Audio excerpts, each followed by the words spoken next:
Consider this, a news and information program recorded on the campus of the University of Nebraska at Omaha.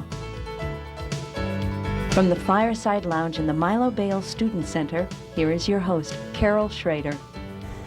Hello and welcome back to UNO. We have a tremendous college on our campus called the College of Public Affairs and Community Services. It serves one of the missions of this university, which is the urban population and urban issues. In that college is the William Brennan Institute for Labor Studies, and the director of that is John Kretschmar, and I want to welcome you here today. And I actually know who Bill Brennan is. I have to do a lot of explaining to people. They say, is he the Supreme Court Justice? No, he wasn't the Supreme Court Justice. He's a local man who not only was president of the state AFL-CIO, but he was a senator in the unicameral, and had the misfortune to pass away while holding both offices.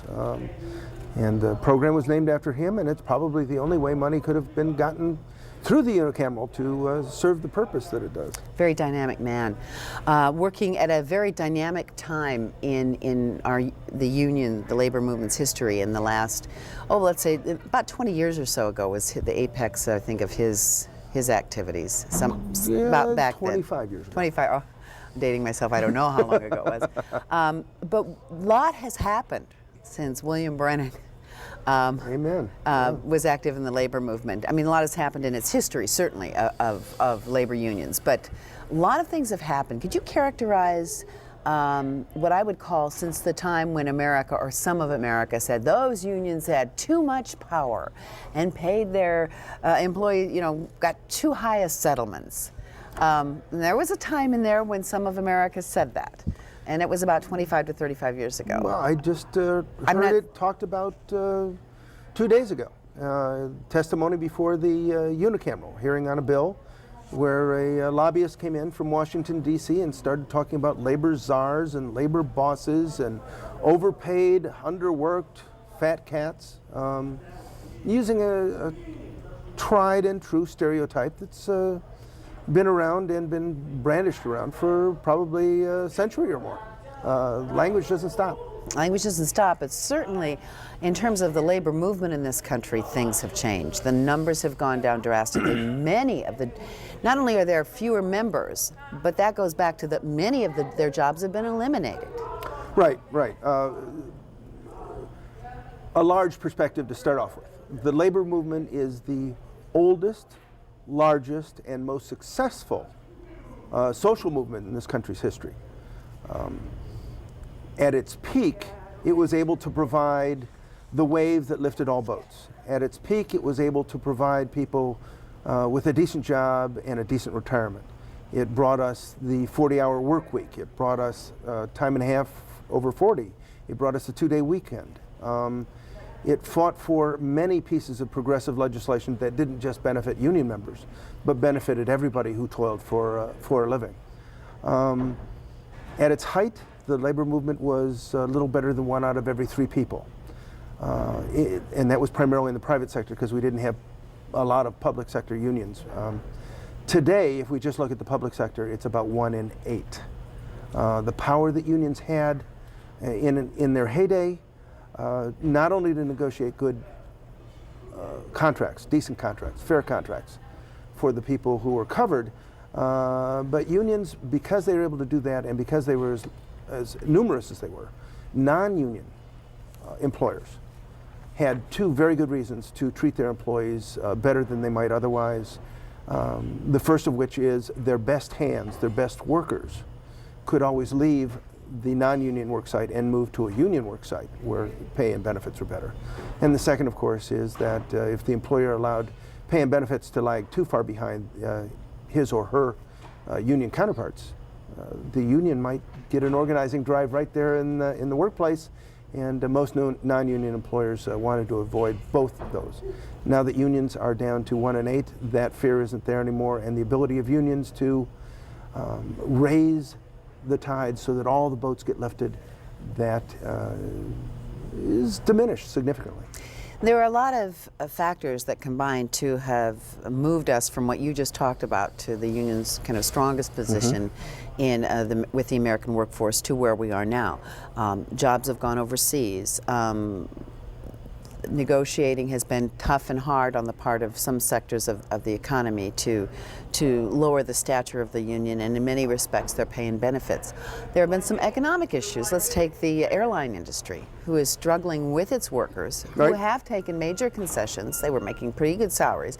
They've taken concessions in order to keep their industry afloat, or at least their company within their industry. Right. Well, what am I missing here? There's some other factors that have... The heyday of American unions was the heyday of the United States as an economic power.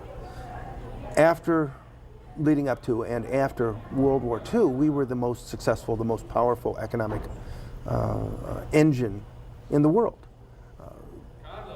After a time, we started to find that Europe and Japan both became competitors in the world economic marketplace. And so the kind of dominance that U.S. corporations once had isn't there. And in order to maximize profits, because everybody goes into the business in the United States to make a profit. And the question is, how much profit's a fair profit? It's almost a ridiculous question, especially in publicly traded companies, because they need to maximize their profit. A stockbroker can tell a potential buyer to sell, hold, or buy. And it will be based upon, among other things, return on equity. So all these CEOs of publicly traded companies are constantly competing for new capital, and the major attraction they have is how much are we giving back to the stockholders. So they need to drive down the cost of labor, and more so after Japan and Europe came back into the picture, and unions found that they couldn't keep up. There were a number of things they did that were problematic, but there are also the law that allows unions to organize. This is a law that dates back to 1935. If I were an employer and you were a union member, and I wanted to trying to bring a union into my workplace, trying to organize a union in my workplace, and I fired you for that union activity, of course, never claiming that, always finding some other excuse for that. You might be able to get your job back after a while, and you would get back pay minus anything you made in the meantime. But there's no provision for compensatory or punitive damages in this 1935 law. Whereas if I'm an employer and I discriminate against you because you are a female, now we're talking about a more modern law that allows those punitive and compensatory damages.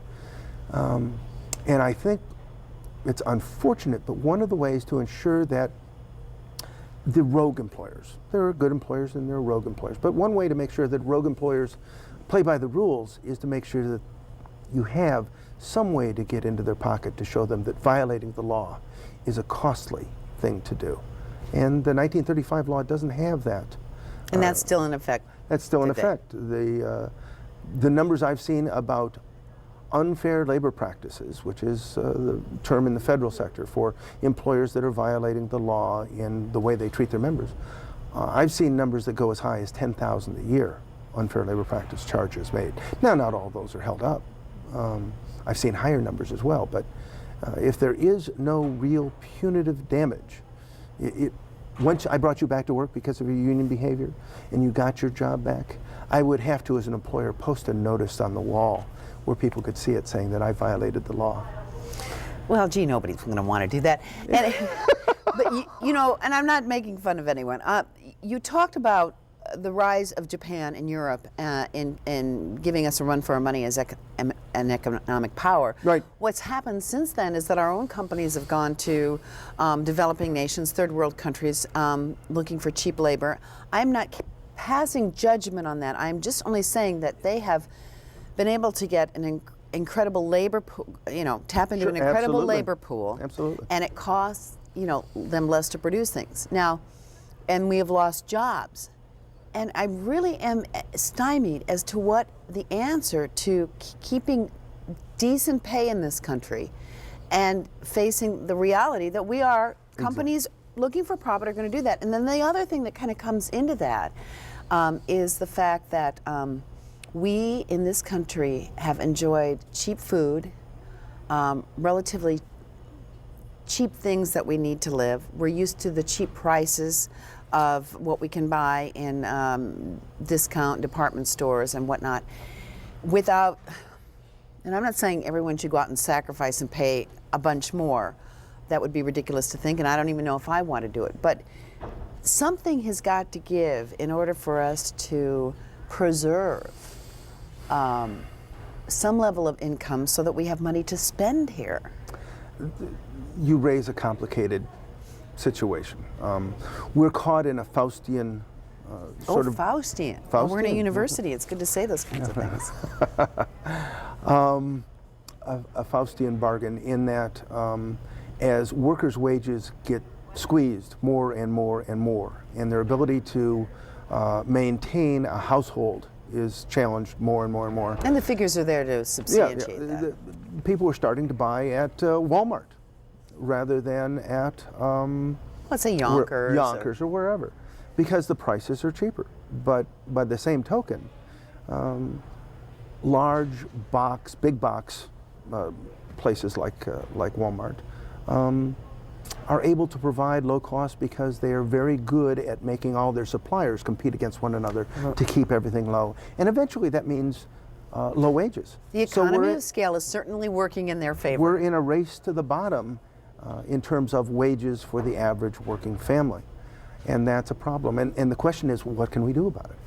One of the things I say to my students is, what union do you belong to? And somebody will say something like, oh, the International Brotherhood of Electrical Workers. I say, International Brother? Geez, is that a worldwide organization, internationally? He said, no, we have members in Canada and the United States. I said, well, that isn't exactly the answer, is it? We need to start looking wider. And part of the deal, from my point of view, is that trade agreements that the United States has entered into, whether that's NAFTA or CAFTA or the FTAA or the WTO, all those trade agreements, those trade treaties, were negotiated to protect the property interests of corporations.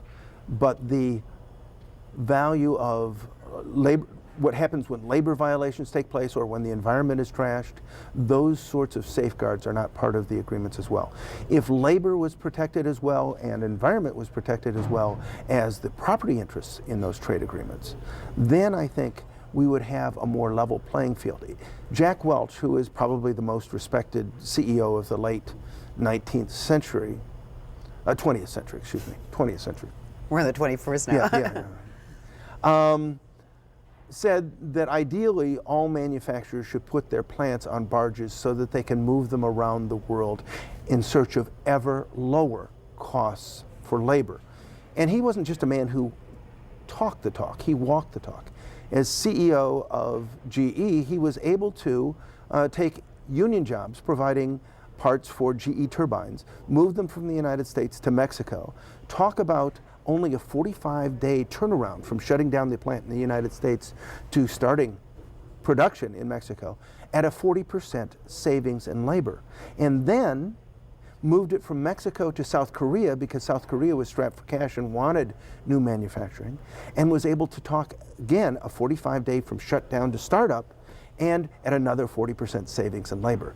So his advice to major manufacturers is to go wherever you can get the cheapest labor. What does that do to manufacturing in the United States? It pulls the rug out from under it. Unions were most heavily concentrated in blue-collar manufacturing jobs in the United States. That's where the loss was. So, I mean, it really is confusing to me because I listen to, I watch a lot of the news networks and they're talking about jobs lost, and we're talking now, the president is talking about the number of jobs that have come back after the recession. But I don't hear a lot, and I'd really like to know, and I could be wrong, but are those jobs that are coming back paying as much as the jobs that were lost?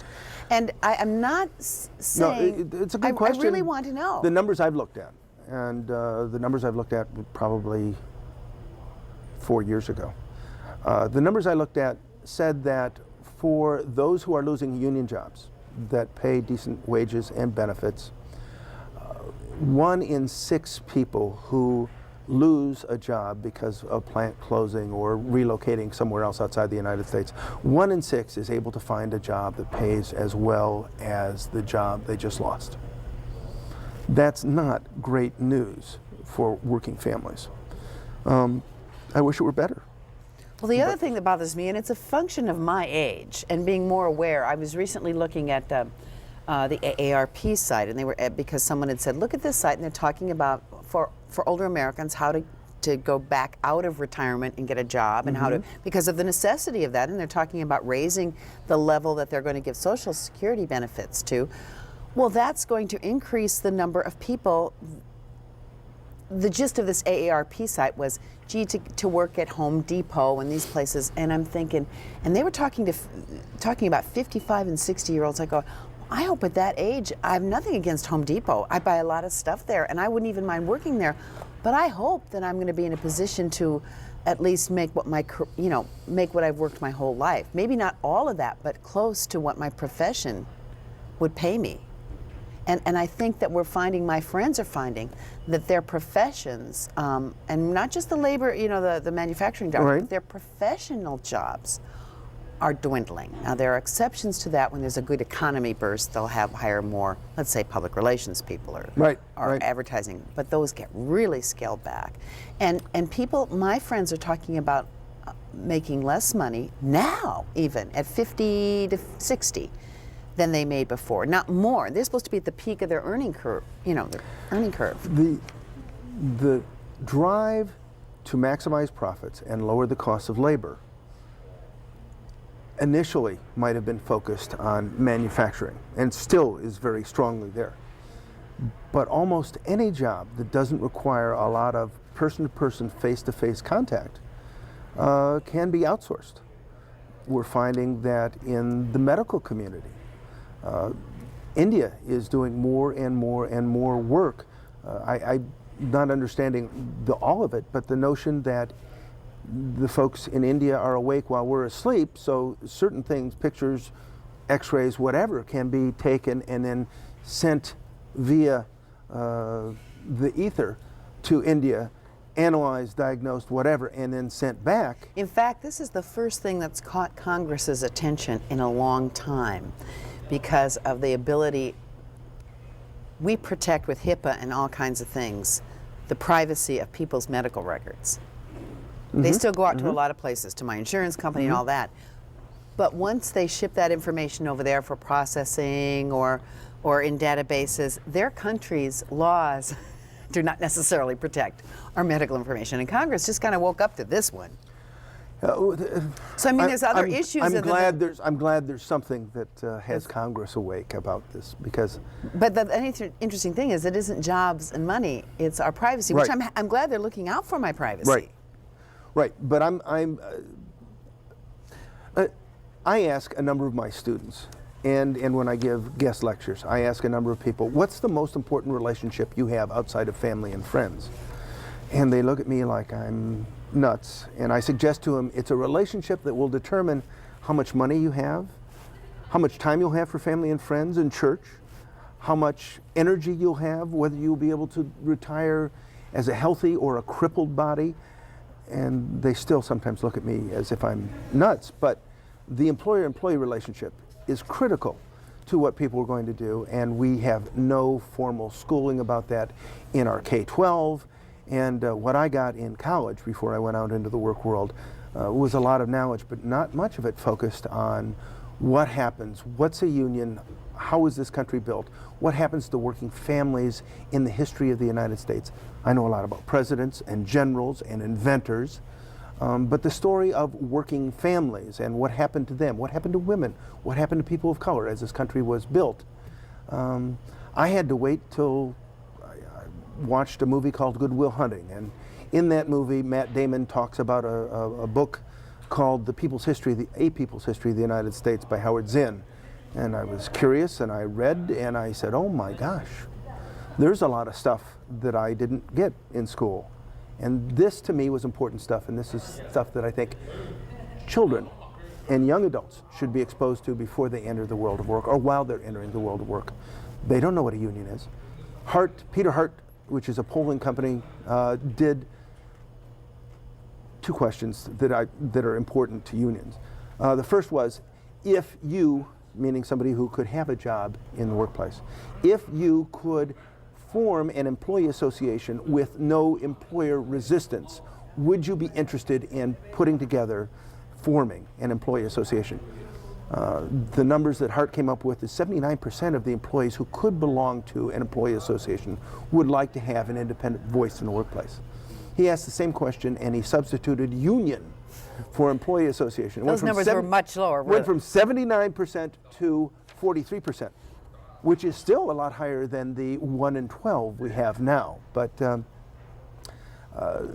yeah, the baggage that goes with the term union is amazing in this country. And we're people, look, in our state, we pride ourselves on the rugged individual and that kind of, that image. We have about 6.5 minutes left, and I want to talk about what are some of the issues that the unions, the labor movement, specifically the AFL-CIO and its member unions, are looking at in terms of critical issues that they have to do something about, that is within their power to do something about. Put in that caveat, and all of a sudden my conversation has that. You have nothing to say. They're in Vegas right now. And I find that ironic that the labor movement is meeting in Vegas, but put that aside. 10 years ago, a fellow named John Sweeney became the president of the AFL-CIO. That was the first contested election in the history of the AFL-CIO, and that only goes back to 1955. But looking back farther, it was probably the first contested election in the history of the AFL or the CIO in a long time as well. John Sweeney's been in power 10 years. He was going to be the new broom that came in and swept clean. I remember. He was going to help with organizing. He was going to help with political organizing and lobbying. He hasn't done what people would hoped he'd done. But the AFL-CIO is an umbrella organization. He has the bully pulpit. He can't tell an individual union what to do or what not to do. He doesn't have that power. So I think people were expecting too much. They are now getting together and talking about what's next. Organizing is, of course, important. The laws that, as I pointed out, protect people when they're trying to organize are not as powerful, don't have as many teeth as they might have. So that's a concern. They spent a lot of money trying to ensure that we have a different president this last go round. They failed miserably there.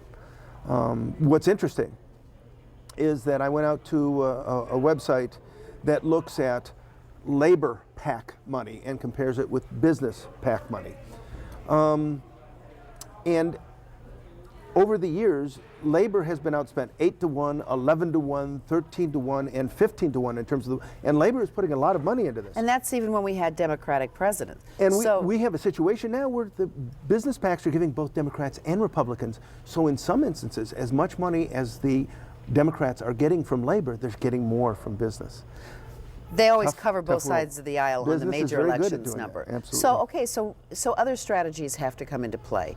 And we also, I mean, maybe more spend some of that money on public education as to what, not just what unions are, but the respect and right of the working people of this country. Moral I hear a lot issues. about entrepreneurialism, but everybody can't start their own business. Yes, those businesses employ people, which is good for the economy. But I'm hearing from Washington now not a lot about the working man and woman.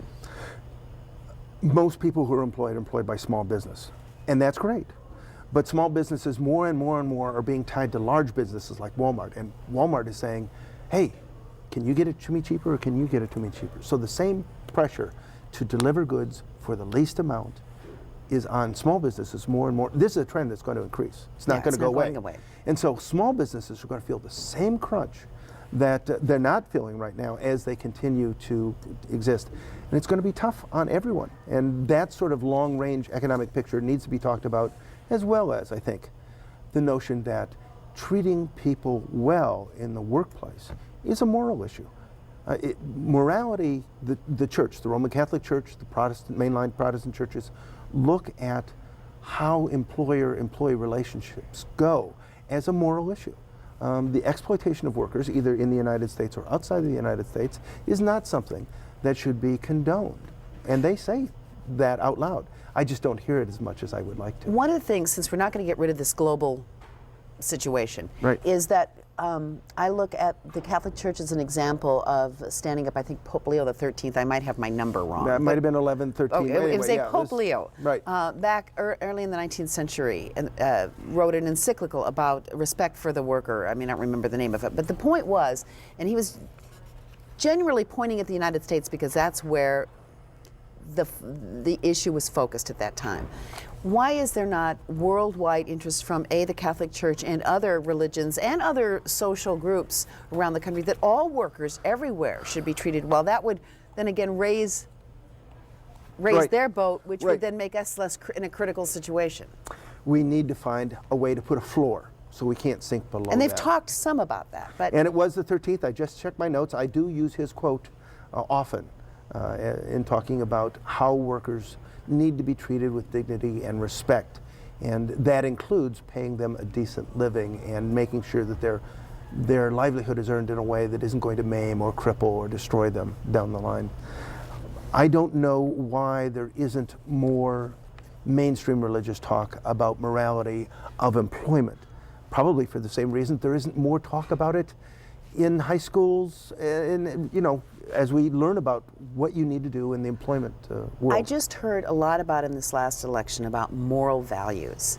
And I agree with many of the moral values that were brought up as the moral values, but to me this is a moral value too.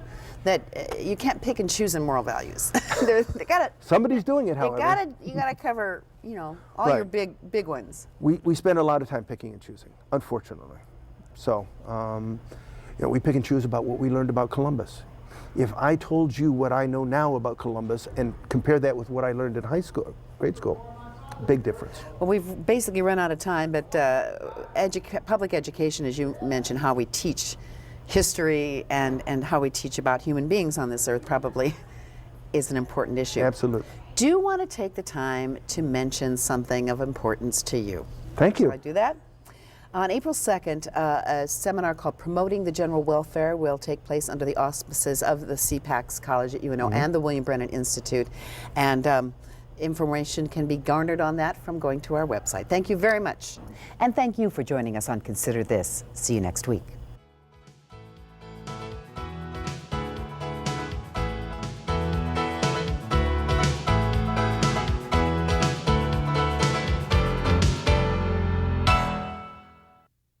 To view this edition of Consider This or past programs, visit our website at unotv.unomaha.edu. For comments or questions, call 402-554-2516 during regular business hours. Consider This is a production of UNO Television.